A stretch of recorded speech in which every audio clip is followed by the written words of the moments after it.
welcome to yoga that is going to be functional yoga. And what that means is it's going to help you do what you need to do. So I invite you to sit down in a comfortable seat. And if it is hard for you to sit down and sit up, then I recommend you practice that several times a day. Because what that does is it creates good strength in your hips and in your core. And that's functional strength that's going to help you on the field. From here, let's extend your legs long. Knees and toes point up. Bring your fingertips down to the earth and draw your chin down and in. Shoulders roll down your back. This might seem like an easy pose, but before long your back might want to curve and slump. And again, what we're working on is this core stability. You'll feel this in your legs, in your center, and if you start to cramp, you can always bend those knees, but let's just hold for 5. Lift up through your heart. 4, you can do hard things. 3, drop those shoulders. 2, and 1. Go ahead and bring the soles of those feet together. Grab onto your shins. Inhale, lift your nose up to the sky. And exhale, rock back. Inhale, heart lifts, nose reaches up. And exhale, it's like you get a cannonball in your belly. And inhale, sitting up. And exhale, rock back. Come to center, then come onto your hands and your knees. So if your knees are a little touchy, they can be wide and your big toes touching. If your knees are fine, you can bring your knees together and sit your hips back towards your heels. The arms reach forward. Forehead can drop to the mat. This is called child's pose, balasana. And what it does is it keeps your ankles and your knees healthy. But notice it's also a really big quad stretch, and it also gets into those shoulders. This is a very grounding posture, so if you're feeling a little nervous or stressed, this can be a beautiful posture to help you ground. Take one more breath. Plant those hands and come on up to hands and knees. Now tuck your right toes under and extend your left leg long. Your chin pulls in. Reach your right arm forward. That right thumb points up to the sky. Flex your left ankle. So this posture works the back side of the body. We are so concerned with our fronts, right? The six-pack abs. But this is the kind of move that is going to add strength to your back, to your butt, to your hamstrings, and that can make all the difference in the world. Take one breath. Bring your right hand down, left knee down, wag your spine, like your favorite Chiweenie or Basset Hound. Left toes tuck under. Extend that right leg long. So there's energy in that right leg. Now that left hand reaches straight out. So the arm is straight, left thumb points up. Tuck your chin. This not only works the strength of our back, but it works our core because we have to stabilize. And what that means is our muscles gather in to keep us steady. And every time we can do that, that brings us more balance, more stability. One breath. And left hand down, right knee down, hips stay up. Walk your arms forward, meld toward the earth. So this is called puppy pose. And it's like child's pose, but this one gets into the shoulders and the back. Breathe as you let your heart melt toward the earth. Feel the grounding of your hands. Inhale, come back up and take down dog. So those toes tuck, your hips lift, and you're in a nice triangle. You can drop one heel, then the other. What I love about down dog is it gets into your hamstrings and your Achilles tendons. Again, when we get supple there, we can prevent injury, have more mobility. One breath. Now, look up at your hands. Step that left foot forward. Drop your right knee down. We climb up on that left leg. Lift our arms up, interlace your hands. The hands come behind your head. Drop into that left knee, and the heart moves up and back. The muscle we're getting here, most of all, is the psoas muscle. And so it's a muscle that starts up under your right rib cage and comes down the front of that right leg. And we love to have that strong and supple. That keeps us healthy and balanced. One breath. Bring your hands to the earth. Float your back knee. Now, rise up. Here we are balancing. Sweep your arms behind you. Grab elbows or interlace those hands. And open at your heart. Try and drop into that left knee. Chin drops. We are working some strength in that front leg. Opening the psoas, opening the heart. One breath. The hands come down, step back, down dog. Pedal out your feet.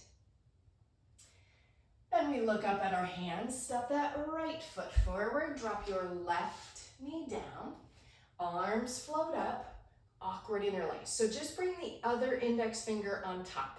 It should feel weird. Hands behind your head, and we drop into that right knee and move the heart up and back. So we switch the interlace because habits can create imbalance. If we always do things with the same foot or hand, that creates imbalance in the body. So we try and switch things up. One breath. Bring your hands to the earth, floating that back knee. Rise up. Then hands come behind you. Try either grabbing those elbows or awkward interlace at your back. Drop into the left knee and right knee, sorry, need to know my sides. Breathe. Inhale and exhale. Bring your hands to the earth. Step your left foot forward. And your knees are bent, and you can grab your elbows and sway side to side. If you want to try and straighten those knees, you can. This is a beautiful hamstring stretch. It also helps us have a new perspective, see things a different way. Bend your knees, hands to your hips, tuck your chin, rise up to standing. And walk it out. You can roll those shoulders a little. Bring your hands to your hips. Root your right leg. Lift your left knee. We start to draw a figure 8. And you want to move slowly. So this requires stability in that right leg. It requires mobility or the ability to move in that left leg. Breathe 3, 2, and 1. Now, left foot steps right in front of the right foot like you're on a high wire. Bend those knees. Inhale, lift your heart. Knees bent. Walk down that front leg. Your arms can dangle. They can come to some books or the earth. Then you might try and straighten those knees and bow your head. If you push on your big toes, you're gonna feel it. You might be feeling it even without doing that. And with yoga, we always want to have sensation, but never any sharp or electrical pain. Lift up on your belly button and drape. Bend those knees, bring your hands to your hips, rise up and walk it out. Other side. We plant that left foot, float that right knee, and slowly, like there's a big crayon on your right knee, you're trying to draw a smooth and even number 8. And if you are tipping over, it's to be expected. But after practicing, then the body has a greater sense of stability. One breath, right foot in front of the left. Bend those knees to protect your low back. Inhale, lift. Start to walk down, dangle or hands to the earth. Knees might straighten. And you can pull up on your belly button. Push down on those big toes and tuck your chin in. Breathing, 3, 2, 1. Knees bend, hands back to your hips, rise up and walk it out. So go ahead and come back down onto the mat. And we're gonna roll down onto our backs. Cross your right ankle over your left knee and lift that left foot off the earth. Your hands might go through and hold on to your hamstring or even your shin. Flex both feet. Your upper body can lay down if that's available to you. It can also stay up if that's where your body is. So this is reclined figure 4, and it's really sweet for that outer right hip. Try and drop your chin towards your chest. And release, right foot down, left ankle crosses, draw the right knee in, and grab on wherever you can, flex those feet. And relax the shoulders. Inhaling and exhaling. And release. Release your left foot to the floor. Draw that right knee in. Now just grab your hands around that right shin and extend your left leg long. Pulling your right knee up towards your right shoulder. Relax those shoulders. Release that leg a little bit. Draw your right knee over to the left, and your right arm can reach out to the right. So a nice, gentle twist. We want sensation, but no pain. Try and breathe deep. Coming back to center, plant that right foot, draw your left knee in, extend your right leg long, and you pull that left knee up towards your left shoulder. This is literally called wind relieving pose. I'm not even kidding. So if you have a burrito baby or something in your belly and need some relief, this is a really good pose. Inhale. Exhale, gently release that a little bit. Your right hand comes to that left knee. The left knee comes across the body and left arm reaches away. Twists wring out the body. And we breathe into that belly and come onto your back. And you can bring both knees in. So you can just stay like this with both hands around both knees, or your feet can point up toward the sky. You can grab your shins, your ankles, or the edges of your feet. This is called dead bug or happy baby. Maybe depends on the mood, which one you call it. But the idea is to release that low back and to get in those hips just one more time. Last breath. And release, soles of the feet to the earth. Let that low back relax and release.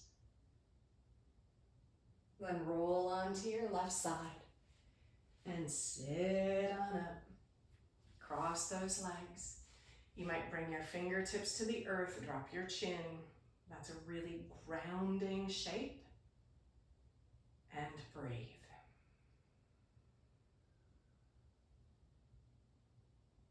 Thank you for practicing with me.